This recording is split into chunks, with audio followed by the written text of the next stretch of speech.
right, we got Miss Ruby with us, man. Hey.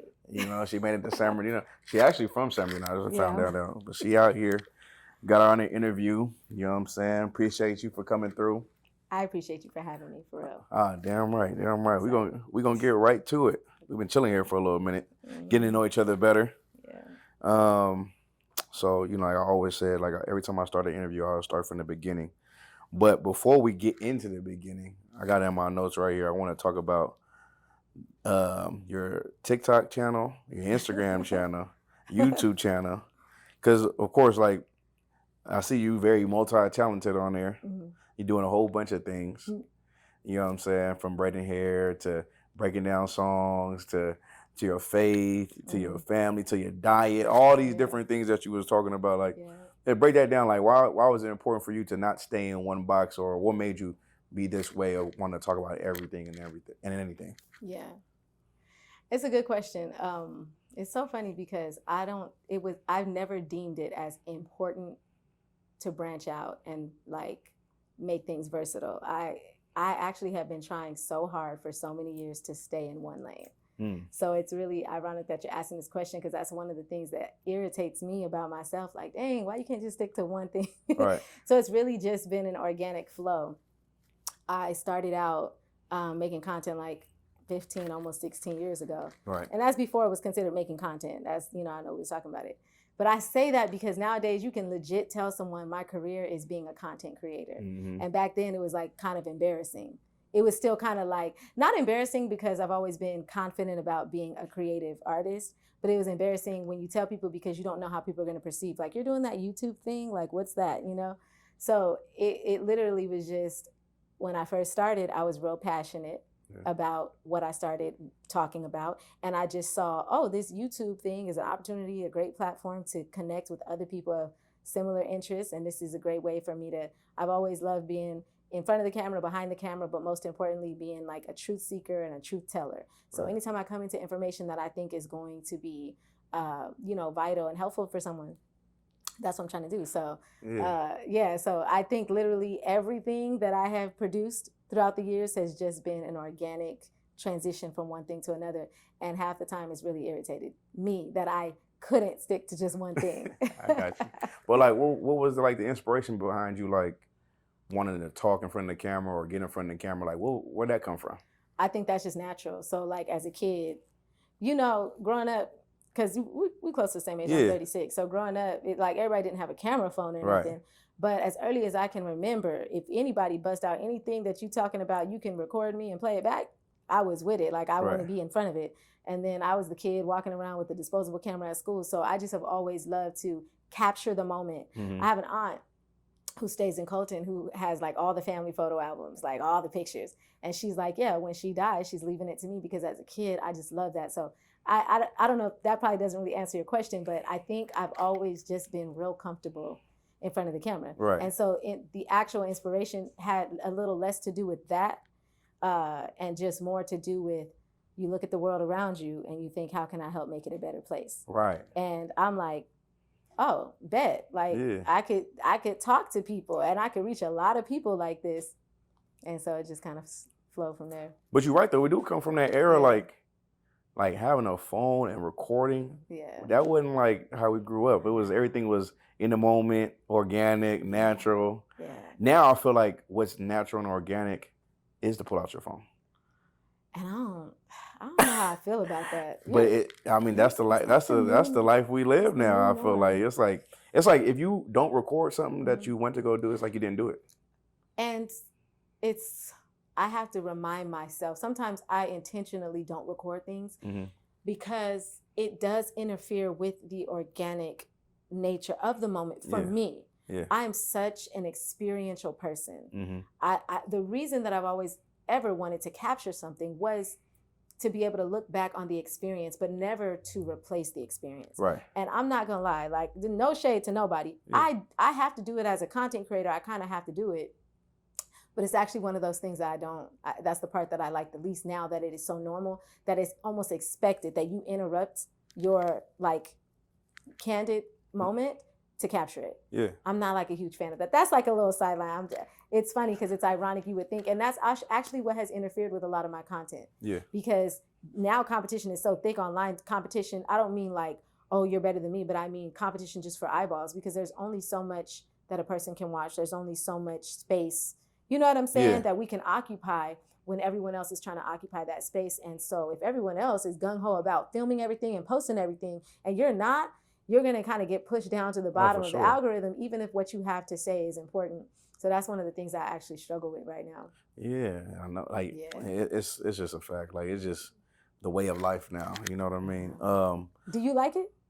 What, pull my camera out? Yeah. Like, does it flow with your... I had to, like, switch my mind. Because, like, I think like, same way I grew up, like, same way as you, like, where everything was in a moment. So, like especially in our organization, we be like, we want content. That's the way of life now. So now it's like, I gotta put my phone out. I gotta take these pictures. I gotta get these videos. I gotta do this. I gotta do that, because we're trying to. That's where we fish at.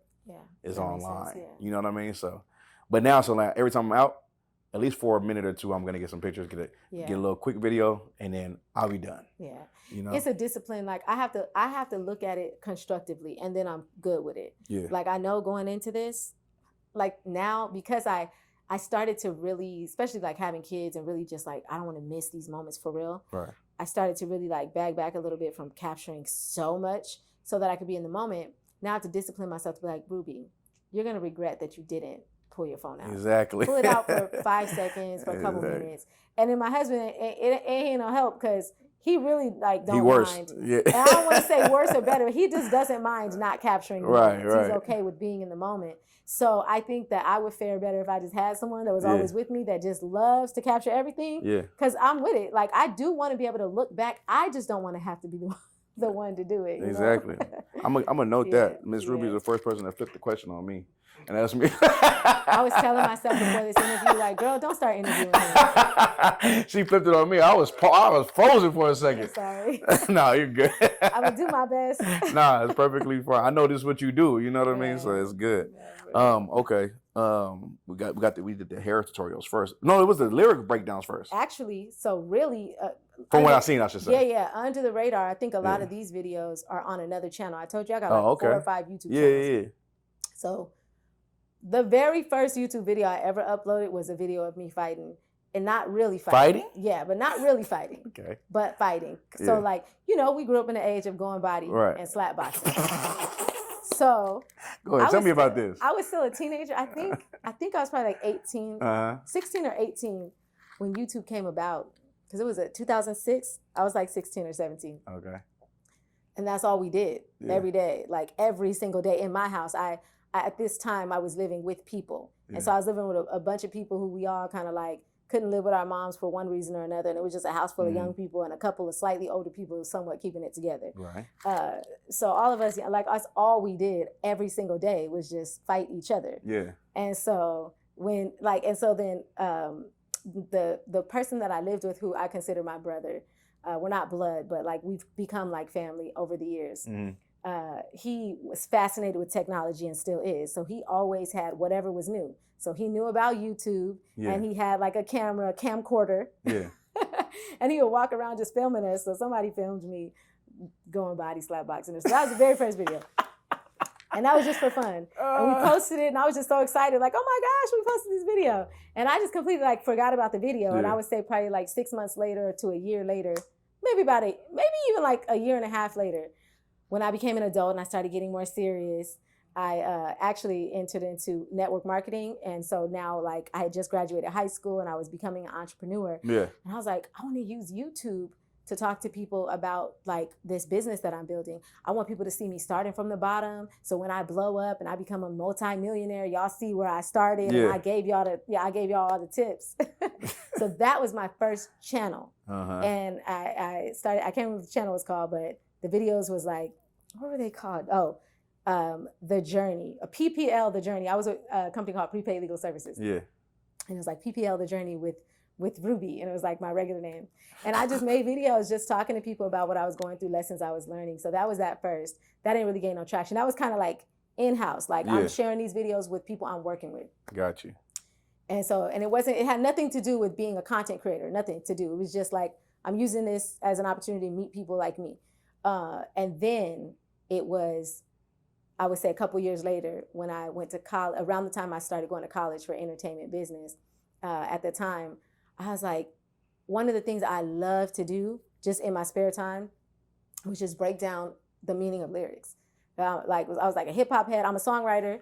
So I'm writing songs in my head every day, walking around singing songs, writing raps, whatever. Yeah. And I noticed like Lupe Fiasco, I was like real big into Lupe at that time. And I'm like, man, a lot of this stuff is going over people's heads. Like, and people cannot really appreciate what he's saying because they don't understand. They're just listening to it for the beat or for the, you know what I'm saying? And so I was like, man, and at that time, my mentor, the one who I consider my brother, I would say he's also like a mentor in my life. He was like, man, I know you like making YouTube videos, but these business videos you making ain't really doing nothing. You need to make a channel talking about stuff that like other people like, stuff that you're really passionate about, stuff related to like what your passion is. And he's always been like that. He's always like 2 steps ahead of me. He's like, this YouTube thing is starting to become real, whatever. So I started making videos about song lyrics and doing like lyrical breakdowns, and I called it Piece to Part Music. And it was all about uncovering the meaning behind like, lyrics. And I think that's when I really started to see like, yo, this is like real. I think I had a video that did like 50,000 views at that time, which is a lot. Right. For me, this was back in it was like a Jay-Z breakdown. 2010. Yep. It was a Jay-Z song. Yep. Yeah. It was one of Jay-Z. I think, I can't remember if it was New York. It might have, or no, it was Freemason. Freemason, that's what it was. It was the Freemason song. Yeah. Mm-hmm. You broke down the cult. Yep. Yeah, he was like, this is a cult. Yeah.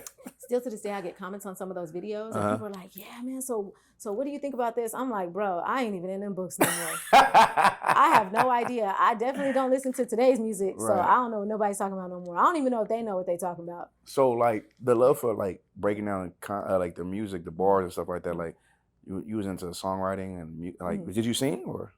Yep. So I've always grown up on stage. I've always grown up in and out of studios. Give us a little something. No, I'm just playing. I'm joking. I'm joking. If you won't. No, I'm joking. I'm just trying to put you on the spot. But I do need to be ready for stuff. And it's funny because when I was younger, I really, really, really wanted to be a singer. So I was always ready. Oh, okay. People would be like, you tell somebody you want to be a singer and you already know. Yeah. It's like, well, sing something then. Yeah. But I ain't. So I think I wanted to be a singer for the slightly wrong reasons, because I wanted to make it out the hood. I wanted to be somebody. Being a singer looked like you was, validated for, and I just see things so much differently now. Right. But yes, I loved singing, dancing, writing, acting, dancing, modeling. I was that kid. Yeah. My mom still to this day, I just talked to her about it today. She was like, I just always knew that you were just meant for the entertainment business because everything you did, you just wanted to go that route.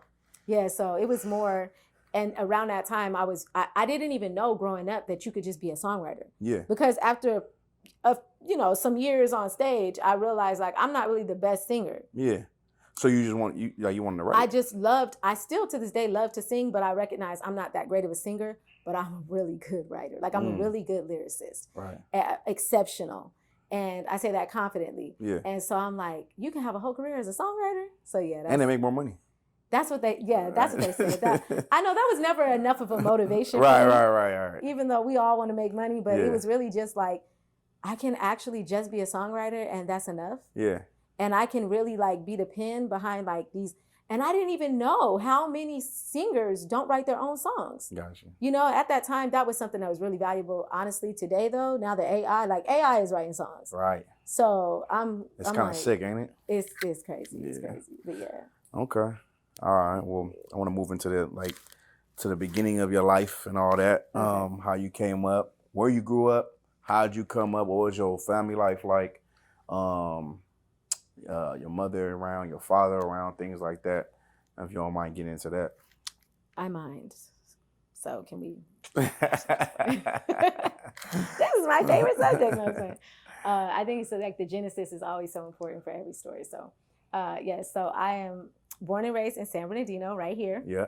Literally across the street. I was born at the hospital across the street. Oh, you San Bernardino? St. Bernardino. I was born there too. Yeah, oh, really? Yeah, I was. Yeah. Okay, St. Bernardino. Okay. Right, exactly. Yeah. So I was born there. I think the first few years of my life, interestingly, I have a couple memories, but obviously I don't remember that much. I just remember a few standout things. My mom had a lot of kids. There was a lot of us. We lived like when I would say like age 3 and under. What's a lot? If you don't mind. My mom has 7 kids. Oh, okay, gotcha. And at that time, she had 6. Okay. So I just remember always having a lot of siblings around. By the time, because I was number 4, Mm-hmm. and there were 2 right after me. So it was like, we're stair steps. So at the time, she had 6 kids. And I would say like some of my earliest memories are like being in San Bernardino on 8th Street. Yeah. Like, so, way down there. And just like, we didn't know we was in a ghetto or nothing, but just being little poor kids. My mom would try to make life fun. I didn't know what was really going on in her world. I was a kid, Yeah. But I just remember this one night, it was just like a lot of violence in the house. And I still don't know exactly what transpired. I just remember like windows was broken and somebody threw an egg through a window or something. Like I have like these, just vague, but like prominent memories. Right. And the police came and took us all away. So my mom actually struggled with drug addiction. Yeah. And at this time, she was still young. She had me when she was like 20, 21. So she was probably like, she was still early 20s at this time. She had 6 kids. What drugs did she struggle with? Man, I know from later in life that like speed was always her thing. And I think like anything that kind of is connected to that. But she was never like a heroin addict. I know for sure she wasn't on that. I don't really know too much about how. I try not to ask her too much because she's been clean now for 18 years. Oh, nice. But that was a significant part of her life. She was on and off the streets and on and off drugs. Man, a significant period. I think if I break down the timeline, I could actually like add it up. But she's been clean now for a long time. So I try to ask her questions, but I'm like, sometimes I ask her like, so what was you doing? And I try not to go too deep into that. But I do remember speed was one of them. And I feel like that's like the poor man's cocaine or crack rock or something. Crystal like meth. Crystal. Yeah. Yeah, it's like in that vein. Anyway, so yeah, she was struggling. She was also in like a domestically violent marriage at the time, which of course I didn't understand. Was your father or some other man? So her second husband. Oh, okay. So the interesting thing about like my father's story is, so she has 6 kids and they are from multiple men. Mm-hmm. But my mom started out, she's a significant figure in my life. So she actually started out, she grew up around domestic violence, like really intense, like in the 60s, 70s. You know what I'm saying? Like my grandparents was a piece of work. Wasn't nothing to play with, right? Afro, they were the ones that hosted the parties and had the drugs and had the alcohol, and they had money. Mm-hmm. They were both career people. My grandma was a nurse, my grandpa was a machinist, and he was a retired vet. I can't remember which branch. I don't know why I'm forgetting right now, even though I know it. But they had some money in their pocket. They weren't like balling, but they weren't poor. Right. And they prided themselves on that. So they were the functioning addicts of their era. Mm. My mom, my aunts and uncles, all of them grew up. My grandma had 5 kids, so they all grew up in that environment of seeing this like toxic household of, in front of everybody, y'all look good, but behind closed doors, y'all fighting. I mean, it's bloody. It's like fists, like regular, y'all doing drugs, people getting thrown through windows. It's bad, So I think my mom, she was an introvert and she was the youngest of everybody. And growing up, she just seen one sibling after another getting kicked out of the house for one reason or another. Mm-hmm. And so I think that she really went into herself and she had to try to find her identity through a lot of her trauma outside of the home. And unfortunately, she fell into the hands of the wrong influence. Mm. I have a lot of empathy for her because I know her character today and I can only imagine her character back then. I look at pictures and hear stories about her and I'm like, she was all the way like a very bright individual. And I think if she would have just had different influences, she would have went in a different direction. But all that being said, so she got married, she left, she got pregnant, got kicked out real young, 15, 16 years old, ended up leaving the house, got married to her first husband, started having babies. He was Mexican, like full blown. Mm. I don't know if you want to say Chicano. There's different types. I don't want to disrespect. Yeah. But he was the one that wore like the net on his head. And he was like a gangster, but he was a heavy drug addict. Mm. And so, and they had a domestically violent relationship and she ended up having 3 kids back to back with him. And so all that being said, they're like up and down in their relationship, but she's young. She ain't even 20 years old at this point by the time she gets pregnant with me. And it just so happens that right before she got pregnant with me, she was like calling it quits with him. And so she's like, I can't do this no more. She kicked him out. They live somewhere out here, probably right down the street in San Bernardino. She like kicked him out, changed the locks. I can't do this no more. He was just real bad on heroin. That was his drug of choice. And it was bad. And And so she tried to get rid of him, figure out how to do things on her own. And she decided, I got with you when I was real young, and I've only been with you.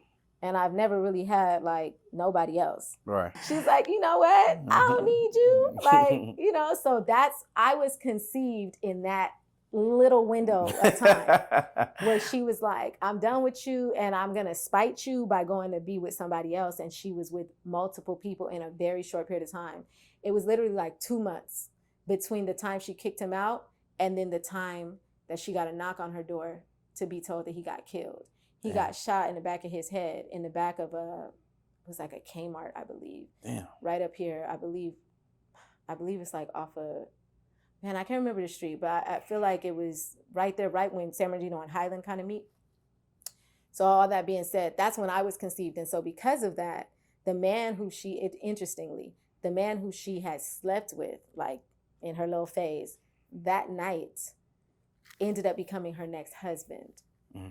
They ended up staying together. And she told him when she slept with him, like, I'm pregnant. I already know I'm pregnant. She didn't know exactly who she was pregnant by. She didn't know if it was like one of her little jump offs or if it was her husband who she had just kicked out a couple months ago. She didn't know, but she knew she was pregnant. However, because they stayed together and he decided, you know, to love her and be with her, he was like, I'm gonna raise whoever this child is as my own. So his name was Reuben. So she named me Ruby, but she gave me her ex-husband's last name. Wow. So that's kind of how, like, my little birth story is like, you know, so I've never really known who my dad was because, you know, it's always been a lot of confusion around that. And then shortly after that, he was domestically violent. I know I'm talking a lot. No, you're good. I'm going with it. He was, unfortunately, and I don't mean to like downplay, because now that I'm an adult, I realize that we all have nuanced realities. You know what I'm saying? Mm-hmm. Like, nobody is just one way. I'm pretty sure they had love, they had romance, whatever, but nonetheless, the domestic violence overshadowed whatever good was there. And he was also, unfortunately, a really bad drug addict. And so she ended up having a kid with him, then also having to get rid of him, kind of kick him out. Then she ended up having a kid with somebody else, like another boyfriend, had a kid with someone else. She ended up having 7 kids, you know. But so, like I said, she was married twice. They just, neither one of the marriages worked, and both of them led her to drugs. Damn. And so she, as she was having us, she was just battling with trying to be clean and sober while she's pregnant, and and like as soon as she had a kid, like trying to get back to, you know what I'm saying, and then getting pregnant again. So that was kind of like, you know. And then one more thing, that's what I think is, I don't really know how much value this will bring to anyone else to hear, but it's just interesting. The man who I thought was my father, which was her first husband, that's who she raised me to tell me that he was my father, because she knew for sure the second husband wasn't. So the man who I thought was my father my whole life, they found out when he died, or no, I'm sorry, right before he died, he was actually battling with HIV. So he had recently gotten HIV. And so for the first 7 years of my life, they tested me because they believed that I was his child. And this was early. This was in the late 80s and early 90s. So this was early when that was really like an epidemic. And so he was using needles. Yeah, because he used needles. Yeah, so he had contracted HIV. And so I thought that's some information I learned later on in life. But that's crazy. So, yeah. Thank God I didn't have it. They tested me for the first 7. I mean, but I wasn't his child after all. Like, you know, she didn't have it. Thank God. You know what I'm saying? That was, maybe her kicking him out at that time was good because, you know, but yeah, so that's a little, you know, and then just to answer your question. So we grew up in San Bernardino, but then unfortunately in that domestically violent marriage that she was in, she would break up with him, get with somebody else, have another kid, kind of get back with him, get with somebody else, you know. And so something transpired when I was around 3-4 years old, and they took us from her. And then she just full blown went back on the streets, just doing drugs and trying to battle it so she could get her kids back, but also struggling. So I don't, you know. How long? Okay, so how long was you? So your mom, they took you from your mom's. You and all your 6 siblings. Yep, at that time. And then you went with your grandparents, right? Yep. Yeah. And just break that down for me, the grandparent situation. I know, because what I said about them. So my grandparents, by the time we went with them, so this is like, you know, ages later, like decades later, they had definitely like straightened out their lives, you know, and they still maintain their careers. Again, I'm a kid. I don't know nothing about it, but my grandma had recently given her life to the Lord. So she was a new Christian, like at that stage. At that stage, like she was the type of Christian that was like coming for, you know what I'm saying, coming for your neck, you know? everything was super religious. And so thank God they did place us with family, because I think we would have been more scared if we were placed with someone we didn't know. Mm-hmm. But the downside was, she went from having no more children in her house to having 6 babies. Like, the youngest was like 6 months old. Jeez. Up to like, stair step, 6 kids. So maybe the eldest was like 7 at that time. And so all of us, and I know, because that's the age range I'm kind of dealing with. That's a lot. you got 4 yourself, right? I have 3 kids age 7, 4.5, and 2 now. Oof. And that's a lot with 3. So she got 6 dumped on her all at once. Damn. And so I think my grandma just like, she had newly given her life to the Lord. And I know like what I believe spiritual warfare is like at the helm of everything. So I believe she was like under major spiritual warfare, but she basically lost her mind. Mm-hmm. So we were with her, and she loved us in a lot of ways. She took us to church. I remember getting baptized. I remember learning scriptures. I have like vivid memories of learning how to brush my teeth properly, wash my face properly, take a bath properly. A lot of very constructive things that she poured into us. Loving moments, times where she gave us our way, took us places, gave us candy, all the things.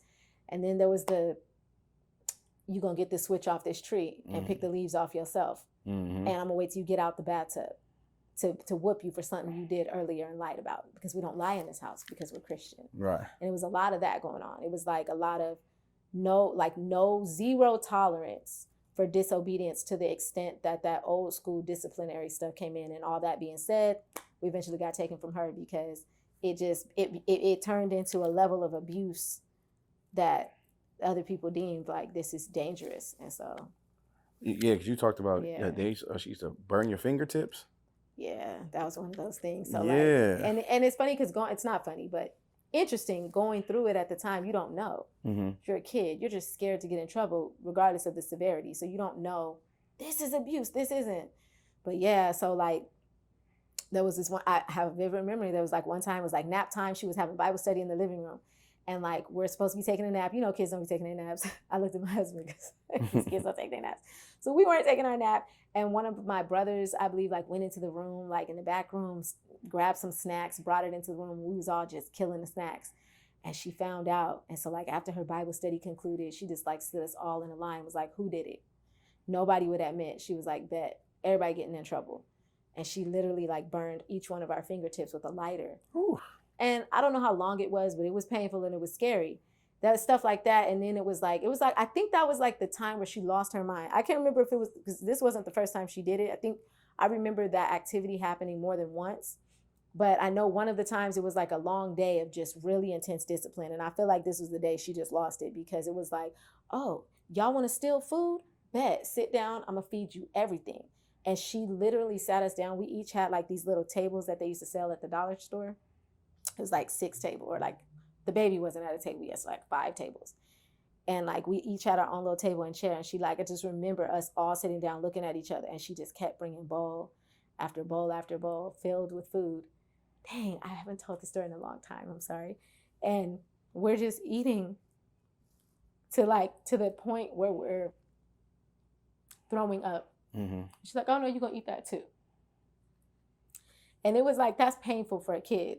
That's traumatizing. Right. You know what I'm saying? So, and I think I'm emotional because I can only imagine the depths of her own suffering to be able to impose that type of trauma on someone else. Right. You know what I'm saying? So she would do stuff like that. It was pretty bad. The way that she disciplined us, everything, it was bad. And I guess one of my sisters, they were school age. I guess one of them went to school. This is the story that I remember. And I guess one of them maybe talked to somebody. I don't know if they told a teacher, told a friend. Word got out. Somebody told somebody. They came knocking on our door, took us to the police station, questioned us. And as kids, we don't know no better. Yeah. So like, I don't know. I'm not anywhere. I don't exist outside of this household. I don't have a life outside of this house. I don't know. When you grow up in the hood and you're in an abusive household, at a certain age, you're told, don't go to school and say nothing. Don't tell nobody nothing. Tell them you failed. Right. At this time, we didn't have that training. So we go to the police station. They're like giving us snacks and donuts. I remember this like vividly. You're like, oh, just tell us what happened. You're not going to get in trouble. And I know for sure I said something. And I think one of my other siblings like confessed, basically like, oh yeah, she did do that. And whatever happened, my grandma and grandpa lost everything. They got convicted of whatever crime that is. And so, their names were, smeared, their reputations were smeared, they lost everything. And my grandpa, the rest of his life, rest in peace, he passed away a couple years ago, but for the rest of his life, he kind of had it out with me specifically, because he's like, she snitched, she told, stuff like that. My grandpa was kind of delusional though. He was like military vet. Yeah. So I always try to give him grace, because I don't believe he was like all the way 100% there, but that became like, that was like the genesis of our family story and our childhood story. So they took us from her, had to place us in someone else's home, and then someone else's home. And eventually, and we still did endure different levels of like slight abuse, but nothing ever that bad. And then eventually my mom got clean. And when I was like 5.5, we went back with her. So, yeah. Crazy. Yeah. Wow. So how was it like being back with your mom? Like, you still young. Do you even know your mother was a drug addict at that time? Nope. Right. So, I didn't know why, I didn't understand why we was gone. And right. I'm pretty sure they told us, maybe at that time I had an understanding enough to like, not be completely like, oh, what's going on? I feel like I remember being grounded and understanding, oh, we can't see mom right now. I think she even came to visit us a couple times, because, when people are getting clean and stuff, they would give them visitation and stuff. But I just remember I've always loved my mom. Mm-hmm. Even through, she ended up relapsing years later. It don't matter what my mama do. I ain't gonna lie. I've just always felt a connection to her. So I was just happy to be back with my mom. When we moved right down the street from here, we lived on 23rd Street, and we moved to this 1-bedroom apartment. And at this time, so while we were away, she had another kid. She had her 7th kid. Oh, wow. Yeah, and that was her baby. So we moved back. There was a new baby. We all shared a room. She slept on the couch. And it was all love, I was just happy to be home. And we just kind of started our life with our mom at that time. Damn, that's great. Yeah. So I remember when we was talking about something happened in your family as far as sexual abuse towards you. Was it just you, or was it other people too? Yeah, so there was. So unfortunately, I think that just like a lot of the disenfranchised community. Yes. I mean, honestly, a lot of communities. No, seriously. That sexual sin runs rampant throughout this earth, and I'm one of those people that comes against that spirit heavily. Right. I don't like to keep nothing in the dark. I didn't know this as a child, but as an adult, I get it. I feel like the Lord put that in me real young. So yeah, my mom ended up getting a boyfriend at a certain point. So we lived in like a 1-bedroom apartment. Then we moved to like the little back. It was still the same complex. We moved into the 2-bedroom apartment. Then like same complex. We moved to the 3-bedroom. And I just remember at a certain point, like my mom was always just like mom. Like my mom was like super, super fun. So she always just kept her kids engaged. She was disciplinary somewhat, but she was always like fun. So she was always entertaining people, had people over. And so we were just used to that. But there was like this one time where I just noticed that something was different about this particular person. And I ain't gonna lie, at a young age, I feel like I had a sixth sense too. Like It's something off about him. And then I realized that she's with him, She kind of like gently kind of like brought him in. It wasn't like an abrupt thing. Yeah. We kind of all, like, I've always been kind of very intuitive. One of my daughters is like that too. She like pays attention. I've always been like that. So anyway, she brought him in. Something about him though I ain't really like rock with. But whatever, like I didn't know no better. So maybe my sixth sense told me that, but I was still like, oh, if he wanted to play a game, we played games, like whatever. And so I think for the most part, we all had a very like too close for comfort relationship with this man. And my mom just knew him as someone like, you gotta think 7 kids, many bad relationships, drug habit, recovery. A lot of women would think, who's gonna want me? And I don't know if this is what she was thinking, but I could imagine. So when I think about this in retrospect, I'm like, I wonder, because now that I'm a grown woman, I'm like, I wonder what she might have been battling. And maybe that's why she missed the signs. But yeah, he ended up being no good, And so he would sneak into the room in the middle of the night, touch, I say us, I didn't know. I thought I was the only one at the time, in inappropriate ways. There would be times where he's just like, for me, it was like a very regular thing. I would say almost like not, this is going to sound horrible. I need to be careful what I say on camera too. But it's almost like we had a secret relationship. That's how regular it was. Damn. And all I knew is that something's off about this, and something I know this is not right, but I don't know what to do. But you're like 7, right? And I was 7 at the time. And this happened between being like 7 and 8 years old. Because it happened for a long time. And there would be times where, like I said, he would like send everybody outside, go outside and play. and he'll like lock the doors. And so I knew, okay, something's about to go down. You know what I'm saying? Oof. And it just little stuff. And it got to a point where I'm just like, I was starting to get really scared. And I'm just like, he never did anything like, thank God, it was never no rape or nothing like that. It was always, and when I think back to it, I'm like, you got to really be sick, because what are you getting out of this, you know?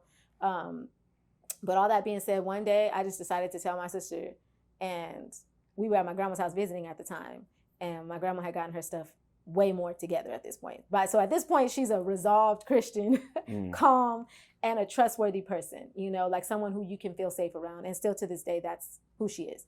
But so we're at her house for like summer vacation or something, and my sister and I just having a heart-to-heart, playing with our Barbies, and I just tell her, and she's just like, and she's like starts crying, and she's a little older than me, and she's just like, oh my gosh, that's been happening to me too. I had no idea it was happening to you. And I'm like, what? So we're like telling stories, and then I was like, I think we should tell grandma, because if it happened to me and it's happening to you, then we need to tell somebody. Like, this ain't right. And she's like, no, my sister's a lot more timid. I'm like run up, like I'm ready for war. My sister's more like, I'm not trying to run into that. So I talked to her until we told our grandma. My grandma that night, my grandma called my mom, my aunt, because it was happening not just for my mom's boyfriend, but for my aunt's boyfriend as well.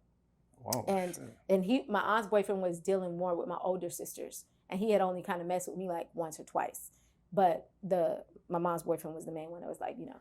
So all that being said, like we told my grandma, she called, she told my mom, you know, and I feel like they wrestled with it, my aunt and my mom. It was like, we want to believe y'all, but at the same time, how we know y'all not lying? There's something about the stories. I remember the terminology I used as a child, and I thought I was sophisticated. Yeah. Because I had like prepared this. When I knew we were going to tell our grandma, I was like, I need to make sure to tell her what it is.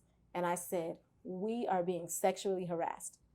And so the term that I used, somebody, by the way, I missed this part. I used to talk about it regularly to my friends at school. Oh, shoot. So I think maybe one of them must have told me that term. I don't know where I heard that term, maybe on TV. But I think when I think back to it, I'm like, maybe because I used the term sexually harassed and then I described molestation, they're like, she tripping. Right. Like, that don't even add up. So I think they wrestled with it. And so they didn't fully believe me. Like, I remember going back home, and either that night or the next night, I remember hearing my mom cussing him out, like just giving it to him. Like, you better not be touching my daughters. Da, da, da, da. And he's like, I ain't touch your daughters. They lying. It was like a whole defense thing. I remember this stuff. And I'm thinking, okay, I'm safe now. I finally said something. I'm safe. She's going to get rid of him. Everything's going to be good. And she didn't get rid of him. So it's like I felt like she believed me somewhat, but she didn't believe me enough. So she just set a boundary. She was like, stay away from him. He'll stay away from you. Don't talk. I don't want to see nobody sitting on nobody's lap. I don't even want no confusion. But he was still there. So the good thing is, after that, he stopped. You know what I'm saying? He stopped messing with us. But I mean, I think at that point, my relationship with my mom was scarred, because it was like, dang, you know. Well, I mean, what that do to you mentally, seeing them there still, though, all the time? Oh, yeah, that jacked me up. Right. That was hard. Yeah, like I said, it mostly, like, for me, at 7, 8 years old, it was more of a fear thing. And I was always scared, you know. But growing up in this environment, I mean, I'm scared of everything. Like, you scared somebody gonna shoot you. You scared you're gonna get in a fight when you walk out the house. You scared the police gonna pick you up. I had already been through so much. So I just lived in fear of that. And I think after a while of it not happening, I feared it a little less and less. And then I started getting older, and I started learning more, and I got bolder. And I remember when I was about 10 or 11, because I can't remember the exact age, we was living on 5th Street at this time. In those 5th Street apartments, they used to be brown. I don't know if they still are. Meridian? I don't know what they were called. We always called them the 5th Street apartments. But like right behind that middle school, or like right in front of that middle school. I can't remember if it was Curtis. I think it was Curtis. Anyway, I remember specifically he was there. So we had moved from apartments to apartments, and he was still in the picture. And I remember him and my uncle, the same two, both ended up getting, what is the word? He was convicted. I don't know if my uncle was, but they basically were charged with molestation. Mm. For some other girls that were older, these girls were like 16. So I think it might have actually been statutory rape. Oh, wow. Because these girls claimed that they had, Sexual. sexual relationships. And I was like, I was always a kid. They called me nosy. I was nosy, whatever. So I'm always listening. So I'm listening, like they're not super discreet. I'm listening to them talk about these cases in open, like, so she said this. Okay, so this is, it's my aunt and my mom. I mean, after a while, I feel like the cognitive dissonance grew. It's like, well, we know the kids talked about this before, but, So when this came up again, it's like they were trying to help these men defend themselves in court, and I just remember being so mad. But at the same time, I was like, you know what? I hope they go down because they deserve to go down. Maybe they, you know what I'm saying? Like, even if they didn't do it, the way they talked about this case, they almost sold me that they were innocent. You know what I'm saying? Like, nah, that couldn't happen. She got her facts wrong. She said you came in, like, I remember. But they was guilty, or at least he was. I can't remember what happened to my uncle at the time. But he was guilty. He went to jail, and I was set free. I was so happy. Damn. I was like, yeah. Let me ask you a question though. Like, why do you think that issue is so like common as far as like the mother? She took his side. Yeah. Like, why is that such an issue in the community where a mother is going to take the boyfriend's side over her own daughter on what her daughter just said happened to her? I think it's two things. Yeah. I believe heavily in spiritual warfare, and I believe heavily in if you don't check that demon at the front door, if you don't kill that, like, in your bloodline, that, you know what I'm saying, that it's going to make its way. You know what I'm saying? And so I think that there was not enough transparency in the family preceding our generation to really attack this. We didn't find out until we were well into our adult years that the same thing happened to them from people close to them, people in their family, in our family. And I'm like, so this same exact thing happened to y'all and nobody believed y'all. And then y'all turned around, but maybe that's what gave them, maybe they were blinded by that. I don't know. Maybe, I think it's spiritual warfare and undealt with spiritual, what would you call it? I know there's a term for it. But then I think the second thing is just like, fear. Everybody's scared of change. What if I'm wrong? What if I believe her and I'm wrong? And now I got to be lonely. You know what I'm saying? I haven't seen evidence of this. I'm doing my best to protect them from this. I'm telling them, stay out their face. That was always the thing. Stay out these grown men's face. Why are you walking around with your stomach out? It's almost like we grew up thinking it was our fault. Yeah. And it's not that nobody blatantly told us it was our fault, but it was like the way that we were treated. So maybe that's how they were treated. And maybe subconsciously they developed a belief that maybe they brought it upon themselves too. And maybe that's why and so I just think it's just like a vicious cycle. I think when things are not, you know what I'm saying? When spirits are not put to rest, when evil is allowed to just persist in the atmosphere where I think it will. It's very, like, the enemy is a deceiver. As a believer, it's like he's an ultimate deceiver. Yeah. And so I just think that I think that a lot of people are deceived into believing lies. That otherwise, how can you sleep at night? Right. So, like, as you grew, how did that like shape you? Like, as far as how you looked at men? What's interesting is that I had other men in my life that I was safe with. Of course, at a young age, I was obviously mistrusting, is that the word? Whichever word, of men. I looked at everyone as like a possibility. But there were men that were in close proximity to me that had the opportunity to hurt me in that way and never did. And so I think that I was able to discern that everybody is not out here trying to take advantage of you. Just some people are. Yeah. And you got to be. And so I think that sixth sense really developed, and I got real good at being. I just even into adulthood, into dating, and everything. I think I just got real good at just being able to, like, I feel like I could just smell it on someone a mile away. Of course, you can't always know. Right. You can't always know, and I'm humble enough to say that. But it's good to be wary first, though. Yeah. And also, I just looked at people's actions. So, like, it really caused me to just really look for certain cues. Yeah. You know what I'm saying? Certain, like, you're just a little too friendly with these kids in a way that's inappropriate. Right. Like, you ain't got to be their best friend. They don't always got to be sitting on your lap. Like, you don't always got to, at inappropriate times, why are you with them? You know what I'm saying? Why are you making time, like special time for you to be alone with these kids. Like grown-ups, we don't even like kids like that. Like we like kids, but you know, like when you're trying to get your, okay, I parented you for the day. Go play with your friends. Why are you trying to be, you know? So it's just like a lot of stuff, you know, I think it just developed that sixth sense in me. But otherwise, I'm so thankful it did not tarnish my view of men as a whole. Right. Like I remember we were talking about, like a lot of times that things happen, like someone gets confused or they think this is how sexual encounters should happen now. Yeah. You know what I mean? And it changes them forever. Like a lot of, like what you're talking about is so prevalent in our community for sure. Like all the time, you know, like what you said, like I don't like adults being too funny with kids. Yeah. Like, all adults, like, even women. Yeah, like at all. Like that is strange to me. It is. It is. You know? And you should think it's strange. And I think another thing that you might be trying to like ask too, because I was thinking about this when we talked off camera. It did affect me in my personal sexual life. You know what I'm saying? And I didn't notice that until I became an adult and that started to be a regular part of my life. It did. It definitely did. And I feel like I had to go through my own personal therapy with that. Of just, unfortunately, at a very young age, those senses were turned on inside of me.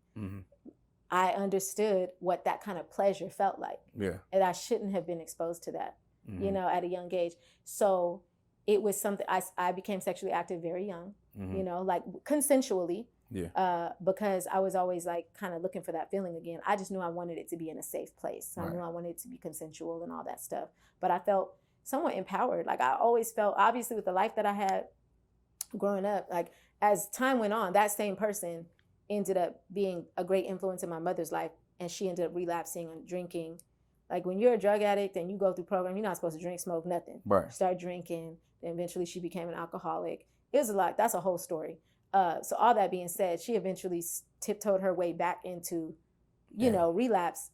So for a long time, from ages probably like 10 and up, we were, I don't want to say raising ourselves because I don't want to take no credit away from anybody who poured into us, but the way our family dynamic was, there was no structure. Yeah. So we was essentially raising ourselves. So by the time I was 12, 13 years old, I was like, you know, I'm like, I feel like I'm grown. You know what I'm saying? And so I became sexually active very young. And at that time, I just thought, I know what I'm doing. You know what I'm saying? Like, I know I'm not supposed to be doing this, but I know what I'm doing. I'm not going to get pregnant. I'm not going to get an STD. You know, this is like, I'm in love with this person and this is what I want to do. Yeah. And now that I look back, I'm like, no, like you were tainted. You were exposed to something too early to where you were just a little too comfortable with it. And I do believe that our human nature drives us to want to do those kind of things at around 12, 13, 14 years old. Yes. But I do think that if you have not reached a level of maturity where you're ready to deal with the consequences of what comes with being sexually active, then I don't think that you should be regularly engaging, you know? And so I wasn't mature enough to be like, I'm ready to have a baby, get settled down and marry somebody. Yeah. So I shouldn't have been having sex. I was doing it for a feeling because I was accustomed to that. And even as an adult, it's like, I have to be very mindful of the fact that everybody's not like as, you know, I'm not going to say I was sexually free or anything, but I've always kind of like felt a sense of embarrassment with how sexual I was. Right. And that was something I wrestled with a lot, even as a teenager. Like, dang, why can't I not get this under control? And thank goodness it never made me callous to the point where I was like scared of men and scared. Like, I know women who have been abused like that. Even when they get married, they're scared of their own husbands. Yeah. You know, like, don't do it this way because that happened to me as a kid. I was never like that. I think it was the opposite. I think it's almost like I couldn't turn it off. I had like this, constant urge. And I had to really pray as a teenager, like, Lord, take, make this dormant in me, at least for now. I don't want to, this is not something I want to wrestle with as a teenager. I'm trying to do the right thing. I don't want to get pregnant young. I don't want to go through the challenges that comes with this. And so that was a wrestle for me. And that's also another reason why I really wanted to get married young. Because I'm like, I know that once I get married and it's just one person for the rest of my life, I don't have to feel guilty. I don't have to worry. Like, you know what I'm saying? I was a believer. So it's just like, it was just always something. And I think that if I wouldn't have been taken advantage of at a young age, I just think my whole viewpoint on myself and my sexuality would have been different. Maybe I would have had the same thoughts and feelings, but I wouldn't have felt so much shame around them.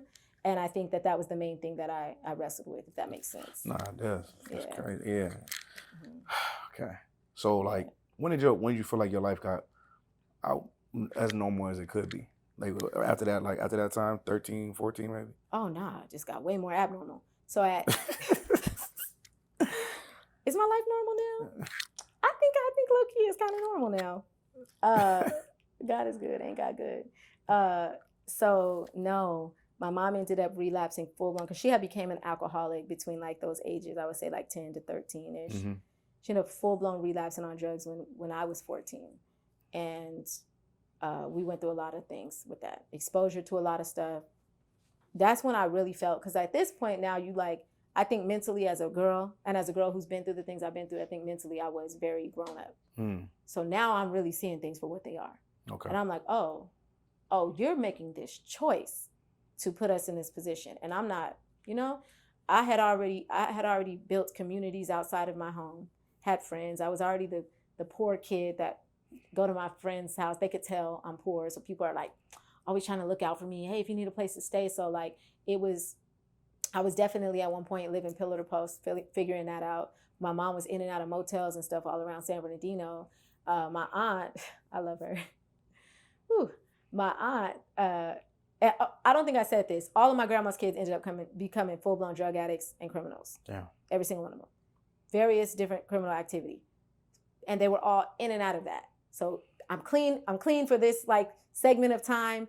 We got a house, we got a place, we doing good. Next thing you know, we get caught up again. Next thing you know, somebody relapses. That was just like literally my entire upbringing up to that age, about 14, was surrounded by these people. So when my mom relapsed, it was like we didn't really have many places to go. I stayed with an aunt. She ended up getting raided by the feds for some criminal activity. She had a whole situation going on in her house. You know what I'm saying? So she ended up going back to jail and then getting back on, on the streets. And we didn't have that stability. I stayed with friends. That was very abnormal. A lot of abnormalities with that. But at that time, it was just survival. Yeah. I was one of those little kids that sold candy. Mm-hmm. So, little kids get picked up in a van. For sure. So at age, yeah. You said one of them kids that get picked up in a van? I don't know if they still do it. I'm going to make a movie about it because they don't know. They don't know. Me and a lot of my peers in that group, we all came from the same background. Mm-hmm. So we were selling candy at the time and regularly getting picked up after school. Mom didn't know where we was at half the time. She just wanted our money when we came home so she could buy her cigarettes or her alcohol. So this is starting like age 12. So by the time she relapses at 14, when I was 14, I was accustomed to having my own money. I was accustomed to going places and doing things without her knowledge. So she's like, oh, you need to stay in this motel with me. I'm like, if I want to, or you're high half the time. So we had like a very like, I tried to be respectful in her face because I loved her. But at the same time, when she was on her trips and all her stuff, I'm like, I don't know. Right. So I'm doing not, so eventually, it just became so bad that the man who I consider my brother, mentor at the time, he was the one who was always, he was the candy crew leader or whatever. And he was a safe place. I know some of these candy crews be out here messing with the kids and stuff and stealing their money. He was a safe place for us all. He poured into us. So he was like dropping me and my siblings off one night because we all sold candy on his crew. And he's just looking at my mom. And we was at a motel. And he's just looking at her. And he's just looking at the people she had running in and out of the room. He's like, I can't leave y'all here. Like, I can't leave y'all here. Something's going to happen. So we packed up our stuff, went to his house. Never looked back. Damn. We didn't know. But my mom, we thought we was coming back in 2 days. I grabbed a couple of things. My mom ended up losing the room, lost everything, all of our stuff. And we ended up staying with him. And, she got on the phone with him. Can you keep my kids for a week? Keep my kids for 2 weeks? At this time, mentally, I'm grown. So I'm like, I'm going to go where I want to go. You know what I'm saying? But he was just like, just stay, we'll figure it out. And that 1-2 weeks turned into until I met him. Oh, wow. Literally, it went from like us being youngsters and him kind of like, yo, I'm trying to help these kids out. He had other people that he knew too that all like, he was just around a lot of disenfranchised kids. And he came from a disenfranchised upbringing too. So I feel like he felt like this is my opportunity to give back. He's just like, okay, I guess y'all staying with me, kind of, sort of. We figuring it out. And then eventually we got old enough, we was making our own money and we just became roommates. And we all just kind of lived together. That's why I said I lived in a house with a bunch of like teenagers, so it's kind of like that was it. It was very abnormal. our friends would love coming over because we was the popping house. We was the party house. Everybody come over. We, doing everything because it's a bunch of young people that make money. Like we was out there making money. Right. So it's like, that was just our life for a long time, and going through school, high school, everything. And eventually we got older. Then a few of us trickled out, started doing our own thing. And then those of us that were still together, we just became roommates, and then eventually everybody started getting married and having kids. We all separated and all that stuff. And I think it wasn't until I met him, who's very normal. God is so good. And I feel like coming under his covering and joining my life with him, that I feel like things started to actually stabilize and normalize. Yeah, for sure. Yeah. That's what's up. I want to get to this too, right? Yeah. I had a question. I'm gonna go to this one. I'm on one of your videos. I'm gonna go to this one. I'm gonna come back to another question though. Yeah. One of your videos, you said you did not marry a high value man. Can you break that down? Because when we talked about it, you were telling me it was a response to a Kevin Samuel video. Yeah, it was. But during the Kevin Samuel point, but it was a good video though. Thank you. Did you watch the whole thing? I did. Yeah, I watched the whole thing. Yeah. It was so one of those. Yeah. You was explaining it correct. You was explaining it like to a way where you could champion a man though. Yeah. So like that's why I was like, that's what most men are though. Okay. You know what I mean? Like that most men are like coming up or trying to. Yeah. They're like character is high value. Yes. You know what I'm saying? You nailed it. Yeah. That's it. No, but yeah, if you could break it down. I'm glad. Because you've been married with your husband for 10 years, right? We've been married for 10 years. Yes. And he is very high value. So as you know, I use that terminology because that's what everyone's looking for. Right. People looking for, what is a high value man? And I'm like, do y'all even, like, I remember looking at Kevin Samuel's videos, and even though I learned a lot, I was also like, dang, y'all really eating this up. Yeah. He hasn't talked once about a man's character. Like, does he come home at night? Does he raise his kids? Right. Does he hit you? It was all about, he makes money. Right. His friends make money. He's holding it down. Like, you know what I'm saying? He's known in the streets. You know what I'm saying? He's consistent. Like, it was all had to do with, to me, like the superficial things that are bonus. Yeah. Those are bonus. Like, who are you without all that? Right. So when I titled the video, I Did Not Marry a High Value Man, it's like, according to the standard of high value that has been set, that was not my man, and I am happy. Yeah. I know I picked the right one. Are we perfect? Are we always in cahoots with one another? Like, in the same, you know what I'm saying, on the same page? Maybe not, but like, we love one another, and what we have is real and is valued. And a lot of women miss out on that opportunity because they're looking at too many outside factors, things that can be gone with the wind, taken away overnight, things that don't make a person. You know what I'm saying? To make you look great, they don't make a person great. And so that was really important. I still preach that. I'm not making like super relationship related content right now, but I still, every time I have an opportunity to talk to a young sister who is in the game, dating, I'm like, listen, yes, you want him to be demonstrating characteristics that shows he's willing to go out and get it. Yeah. Because I think that is an innate in y'all's nature, especially. Right. All of us, we're survivors, but specifically, men, I feel like it's just in y'all to not only want to survive, but to provide for others' survivals. Right. Other people's survival. And yeah, you want to make sure he has that. And I made sure that my man had that.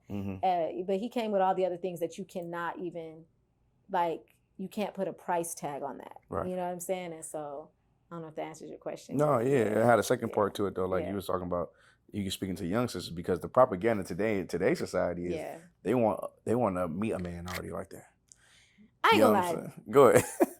That was my list too. Until you look. And I always tell people this. That was my list, I didn't know I was being somewhat superficial, but it was really just because, again, by the time I met him, I was like 20, 21. I came out the gate at age 18. I had been selling candy and learning about, like, not even before I was selling candy, you know what I'm saying? I had uncles, like, I come from a family of hustlers. Yeah. So I knew how to talk somebody into something to get something. Candy wasn't the only thing I sold. You know what I'm saying? So I come from that background of you got to go and get it. However, and so I knew that whoever I took serious and married, I wanted him to be a hustler. And I had concluded, based on my entrepreneurial introductions at that time, I was real heavy into network marketing. All they talked about was 6 figures. So all they talked about was, you can live a really high quality life in this country if you make 6 figures. That was my goal. And so I thought to myself, I'm like, yeah, any man that I meet, first of all, I liked older men. Like, Yeah. I mean, I liked men my age, but I just found that a lot of dudes my age at that time were like not where I was at mentally. Right. So I just tended to connect more with men that were a little older. So I'm like, if you're like 28, 30, 32, and I'm like 21, I'm expecting you to have some stuff together. You know what I'm saying? So I'm like, you know, I would love, it wasn't a requirement, but it was on my list. I would love to meet a man making 6 figures. Right. Business owner. You know what I'm saying? Good head on his shoulders, loves the Lord. Yeah. Came from the hood, but gave his life to Christ. Yeah. Because I still want to like have a little thug nature. And I thought it was so unique. I was like embarrassed to share. I don't think I ever even said that list out loud. Yeah. It was just in my mind. I feel like I heard that list a few times. Well, no, like listening to Kevin Samuels interview women, I'm like, that's everybody's list. Like, Right. where we get that from? We all had the same upbringing, I guess. And I think like when I talked to my husband about it, he's like, it's because naturally when you raised around like thugs, they provide a sense of protection. That is like, that's the main thing. They may not could do everything, but what they gonna do is risk their life for you. Yeah. Time and time again. And every woman wants to know that her man would be willing to do that. Right. But so all that being said, that was my list. But at the same time that I was like looking around, I wasn't actively dating because, you know, I just wasn't at the time. But when I was looking around at prospects, I was definitely seeking and hoping for those things. But at that same time, I was going through a lot coming into womanhood. And I was giving my life to the Lord in a different way. I was like actively like, I'm going to anybody's Bible study. I just need to be there. Right. I just need to like feel what you're trying to tell me, God, because where I'm at right now, I'm losing my mind. And there was just a lot of things going on inside of me personally. And so I think that coming into communion with God and then allowing God to direct me was the only thing that made it different. Because I specifically prayed for my husband. I had kept kind of feeling like I was falling for the wrong type of dude. And I'm like, I want all of these characteristics, but I don't want him to be like mean to me. Yeah. I don't want him to be like cheating on me and out in these streets, like, you know, and I just kept running into the wrong type that I was like falling for and feeling. So I specifically prayed like, Lord, give me eyes for the man you have for me. Yeah. Help me to see his heart and see you in him. You know what I'm saying? Like make him gentle and patient with me because I can be a lot. Right. And I was around a lot of heavy hitters, really hard personalities, and we clashed a lot. My brothers, my cousins, like I said, we fought physically all the time. And so I was around a lot of, they loved me. I know they loved me, but it was like an unhealthy display of love. Right. So it was a whole lot of ridicule and tearing each other down. And I felt very insecure about a lot of things. But one thing I knew is that God didn't make a mistake when he made me. So I'm like, I think I just need someone who's just going to be patient and gentle with me. And I specifically prayed this prayer. So when I met him, he was not at all like the depiction of what a standard woman would look for. He wasn't balling out of control. And if he was, he sure wasn't displaying that. He was very meek and mild. You know what I'm saying? I didn't even know how much he loved the Lord. Like he said, he grew up in church. It was just like, it seemed like he was just very like, I don't really know what I'm getting. You know what I'm saying?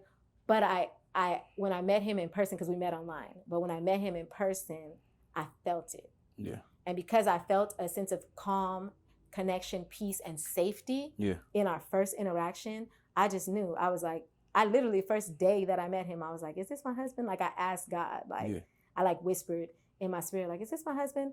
Because I had been praying. And he was such a kind person though, that I friend zoned him. Yeah.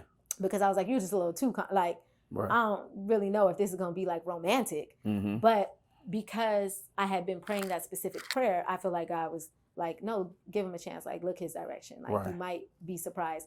And that made me open myself up to him. And then I eventually realized, like, oh, he's everything that I could have asked for and more. But he just didn't he didn't yeah himself like that. Right. Like what you would consider that high value.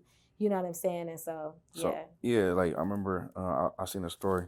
He slid into a DM. He was talking about some lyrical breakdowns, right? Oh, him? Yeah. Oh, you saw some? Yep. That was before it was considered DMs, too. Because that was MySpace. He got a big smile on his face. He came in there. That was smooth because you said, yeah, he's not trying to get at me. He wasn't trying and to he get at really, really was, though. But you just probably didn't see that, though, you know? And it was a good game, though. It worked. It was. I always tell people, like, he swears he didn't game me up. And I'm like, it worked. It's fine. It was successful. What you mean by this Empire State Building breakdown? Right. You meant well. I'm glad it all worked out. It was all there was meant to be. layers, too. I got to give him credit. He wasn't, like, thirsting after me. Yeah. he really wasn't. Like, low key, that was big for me though, because I was used to having dudes thirst after me. Right, right. And that was not attractive to me. Mhm. I want you to want me, of course. I want you to Yeah. like me. But don't thirst after me, because now I think you can't get nobody else and I'm the best you can get. Right. And unfortunately, that's just not an attractive trait. Yeah. I For got you know, and that's unfortunate. So he never thirsted after me, but he was always willing. That's and that what's up. stood out to me. He's like, hey, you want to go here? You want to do this? And I'll be like, no. And he's like, okay. Yeah. And he just go do it himself. Go do it with someone else. I didn't know at the time, but you know. And so I'm just like, that was enough for me to be like, he doesn't need me, but he wants something to do with me. And so it worked out. That's what's up. It did. I'm gonna switch gears a little bit, right? Okay. To this, right?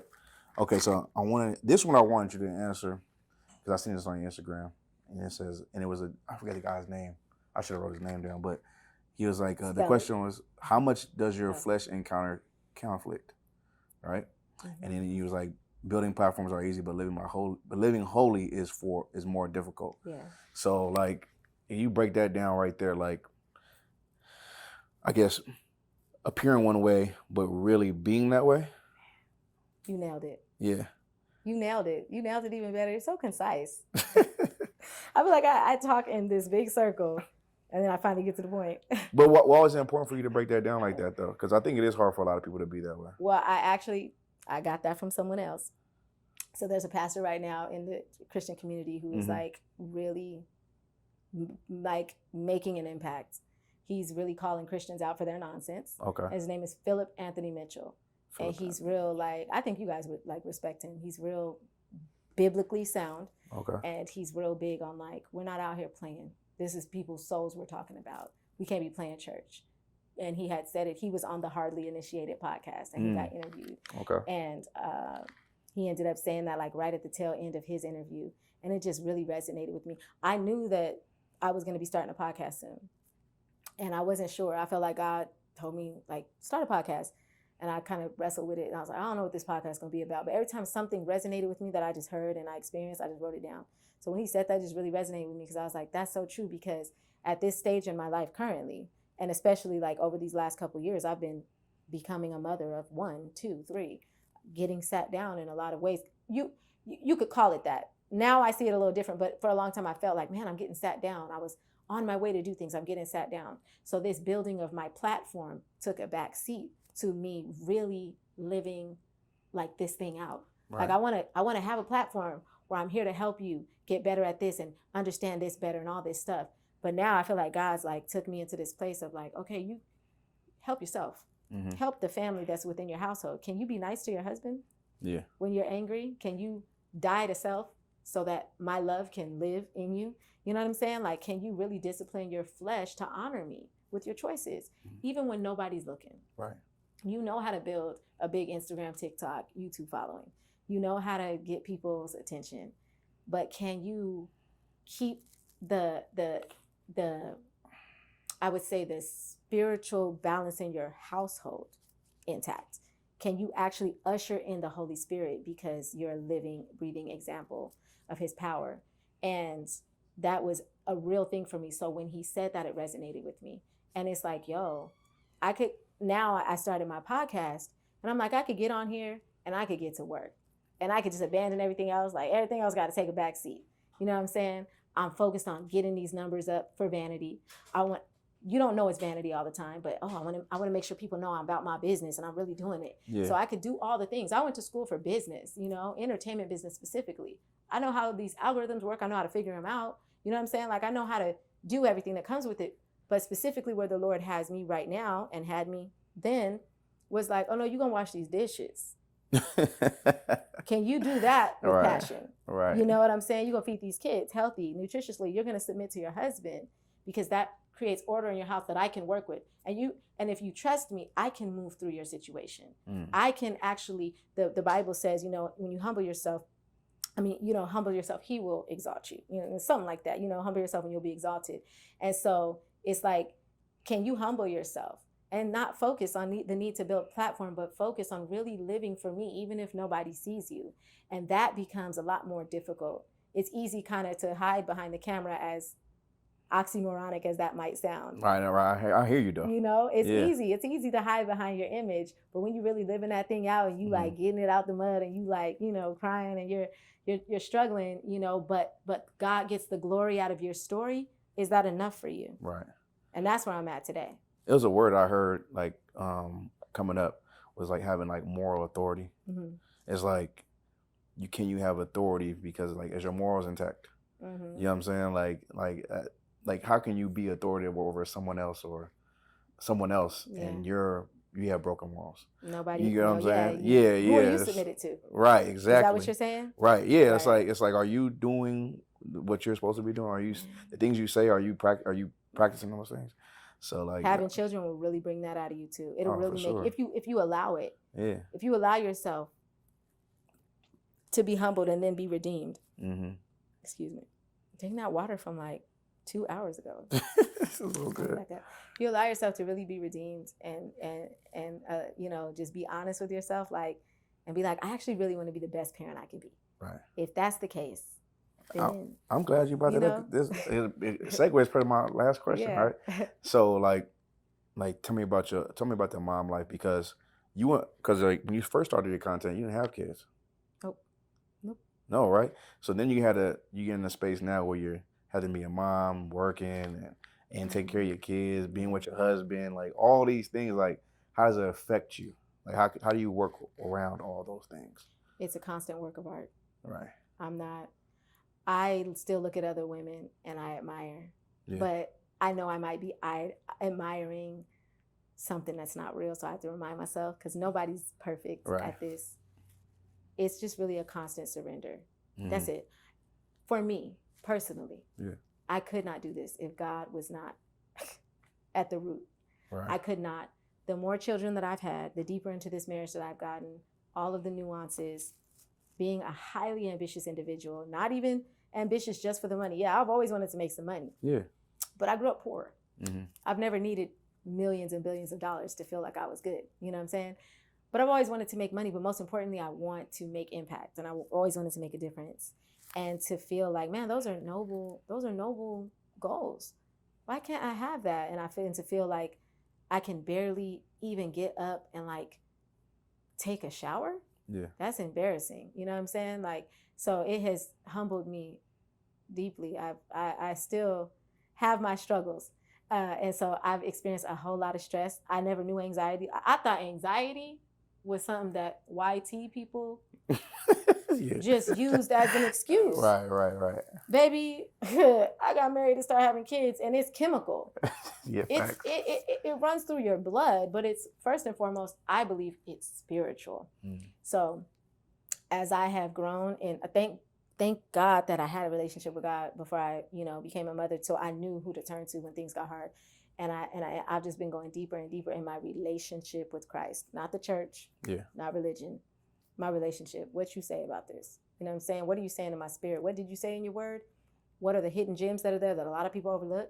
And what are you saying to me now? Yeah. And just letting him lead. And that's a constant not work of art. It's just a work of, I would say, discipline and reverence and humility. But I would say that I have experienced probably everything that most moms would tell you now. Because back in the day, moms didn't talk about this openly. Right. But now if you listen to mom content, everyone's like, I'm dealing with anxiety and nervous breakdowns and all this. I'm like, I've experienced all of it. It's probably thrown him for a loop. I don't know. I don't know what's going on in his mind, because I just even found out recently that like our hormones get so imbalanced as women that it really, if you're not careful, it will control you. Yeah. So then imagine in my heart, I'm one way, but in my flesh, I'm coming at him all type of ways. Yeah. And so you can imagine what that has done to our relationship, the relationship with our kids, the relationship with friends, everything.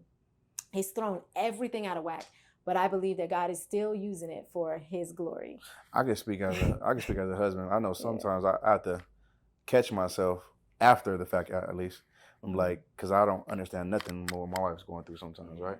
I just be like, yeah, I don't believe none of that. Right. But then that's me being not thinking about her. You know what I'm saying? Like not even putting myself in her shoes and stuff like that.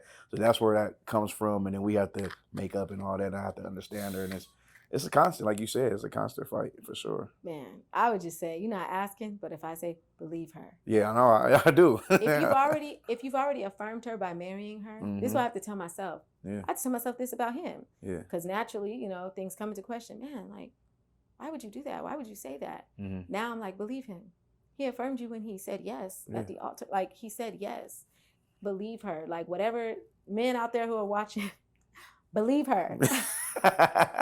If she says it hurts, it hurts. And Right. especially for us, like in the Black community, Yeah. or I would say Black and brown community, everybody who just like really grew up really, really rough life, we develop this strength that we have to rely on to get through everyday life. No. Which means half the time we're not going to say what's wrong because we don't want to feel weak. We don't want to feel like we're at the mercy of our weaknesses. We want to feel like I can get through and do anything. So we're not even telling y'all half the time. Y'all getting mixed signals. 1 minute it hurts. The next minute you didn't immediately run to our rescue. You must not care that it hurts. Okay, bet, I got it. So now I'm up doing the dishes despite the fact that I just had a C-section and I just got out of hospital 3 days ago. And you're like, oh, you're doing the dishes. You must be good. Now I'm really mad at you because you just asked me to pick something up for you. Why would you do that? You know, it's all of this mixed signals of like having a difficult time even just saying like something's wrong. And I think that's a toxic trait that pervades our like the subgroup of like the disenfranchised in this country that really it does. And we need to break it. We're working on that as a community though. For sure. Us, you know, women working on like, I can say I'm hurting right now. This is a struggle and this does not make me weak. Yeah. And even if it does, as a believer, I need to boast in my weaknesses. That's what the Lord says. Boast in your weaknesses because it gives me a chance to get the glory out of your life. You trying to stand up and be tall and strong, like for who? Mm-hmm. Now I can boast in his strength that abides in me and say, you know what, because of God, I've gotten through everything. And now I can, you know, do that. But yeah, now I don't want to start preaching. No, you good. All right, so like talked about the marriage, you know what I mean, you and your husband. Like, so where would you say you at now with it? Like, when you started, you know, you started from the beginning of your content and doing the ups and downs and you're wearing many hats to what, like 15 years later, you know what I'm saying, and 3 kids, 10 years in marriage. You know what I mean? Break that down for me. I think I know I'm exactly where I'm supposed to be. I think that I'm just a lot more resolved in my spirit these days. Mm-hmm. I'm not chasing no more. I'm not chasing nothing. And if my flesh try to jump up and I sit right down. I'm not chasing validation from any source outside of the source. You know what I'm saying? That's the only thing I'm chasing. And I'm not even chasing that. Really, I think I'm just in a constant phase of believing and receiving. Right. I'm in a constant cycle. I believe you. You know, that's why I just tell the Lord, I believe you. And I want to believe you even better.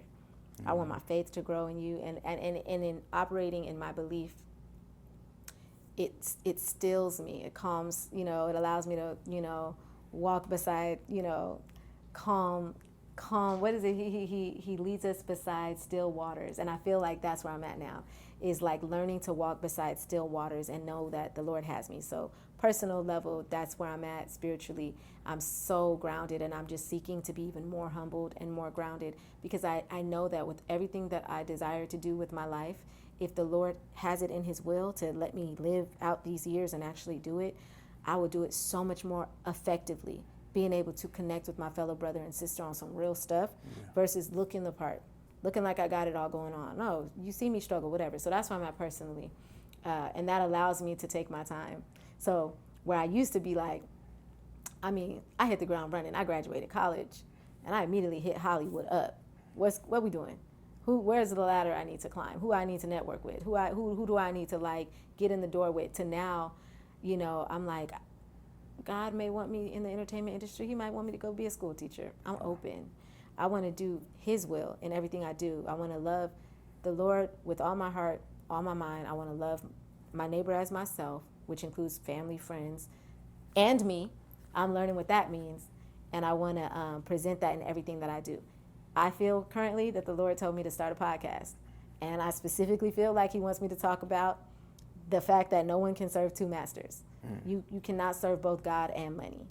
And I feel that to its core because I've lived a life seeing people, poor people, rich people. I've seen a lot, and people do things not even realizing half the time, but being more in servitude to money and any type of carnal possession or experience, success, accomplishment, being more in service to that stuff than they are in service to the Lord.